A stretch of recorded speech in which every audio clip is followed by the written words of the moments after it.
e o Zé Eduardo está indo embora, tá? Mas agora é hora de falar da base do Cruzeiro, que protagonizou episódios de indisciplina em Chapecó, Gão. O presidente, primeiro vamos ouvir o presidente que fala sobre o assunto. Que o Cruzeiro, em momento algum, falou o motivo pelo qual esses jovens estavam sendo afastados, né? Falou tão somente que eles cometeram um ato de indisciplina gravíssima e, de fato, fizeram isso mesmo. E, por isso, nós tomamos essas decisões.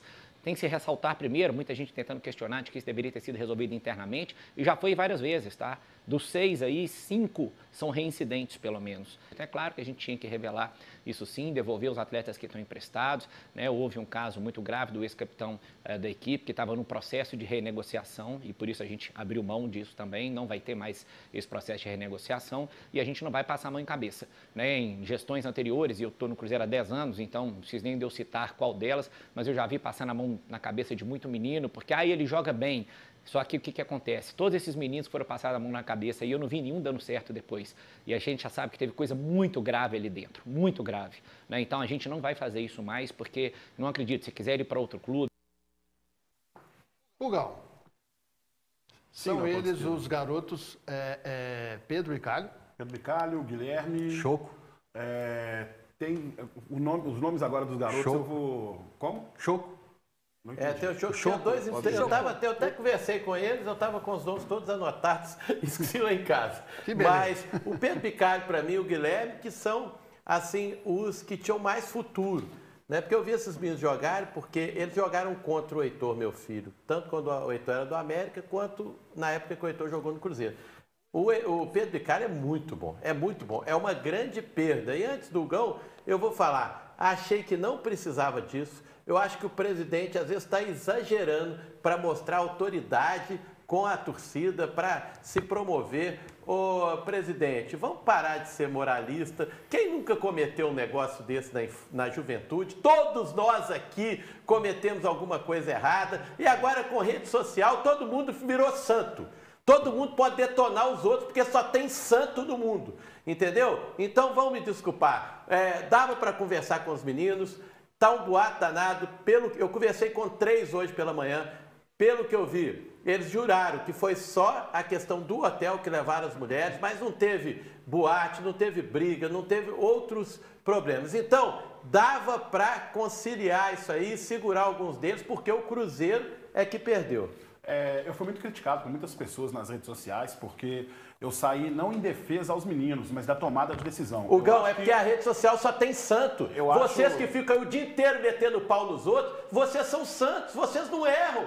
Vocês não fazem nada de errado, então vocês podem fazer isso com os outros. O que eu fico pensando é o seguinte, né? Enquanto a gente dispensa esses garotos e fala, por exemplo, são 5 garotos reincidentes e tal, eu acho que a gente peca, por exemplo, na questão pedagógica de formação enquanto cidadão. Eu acho que o clube tem que se responsabilizar nesse ponto de formar cidadão. Não está formando apenas atleta, está formando cidadão também. O clube tem que ter essa responsabilidade pedagógica. Vou colocar um exemplo aqui, eu enquanto professor, quando a gente faz discussão com os nossos alunos, tem até uma recente que eu digo há uns 2 anos, assim, que foi para o Caraça, onde nós ficamos lá à noite, dormimos lá com os alunos, e alguns alunos, evidentemente, sempre tem aquela turma que apronta e tal. Excluir é o melhor caminho? Eu não acredito que excluir seja o melhor caminho.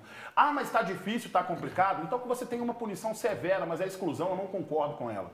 Né? Não vou trabalhar com especulação também, tá, gente? Muita gente me mandou um tanto de mensagem falando que era isso, que era aquilo outro. Eu vou trabalhar com a informação que eu tenho do clube. Com a informação que eu tenho do clube, eu discordo com a exclusão, eu acho que pode se trabalhar de uma maneira mais de lidar em relação à punição com esses garotos. Mesmo sendo reincidentes, Gão, porque mesmo foi isso que o presidente disse, mesmo sendo reincidentes. A maioria é reincidente. Porque assim, eu vou fazer uma crítica ao presidente Sérgio Santos Rodrigues, que é assim, ele foi muito severo com os meninos.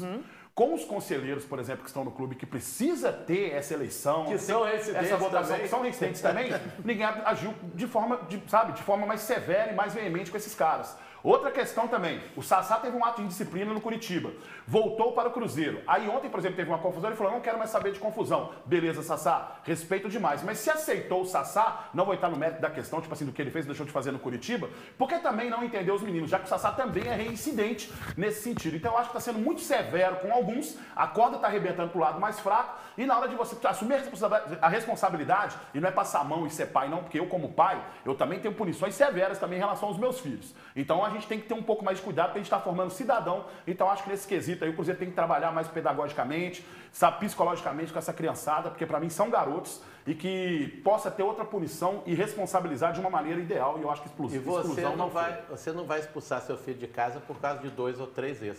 Você vai continuar insistindo neles.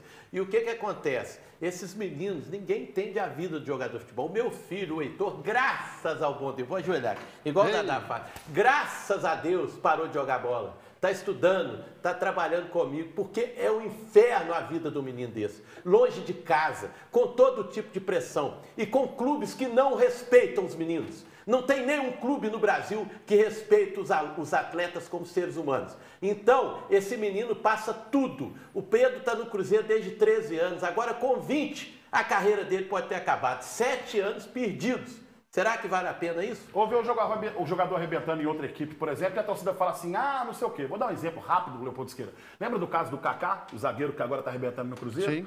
Quando foi pego? Houve um belo. Foi pior que esses meninos. Lembra disso? E perdoaram, e ele deu certo. Pode procurar nos arquivos laterais do esporte. Eu saí em defesa do Kaká e falei assim, não é o caso de excluir, não é o caso de...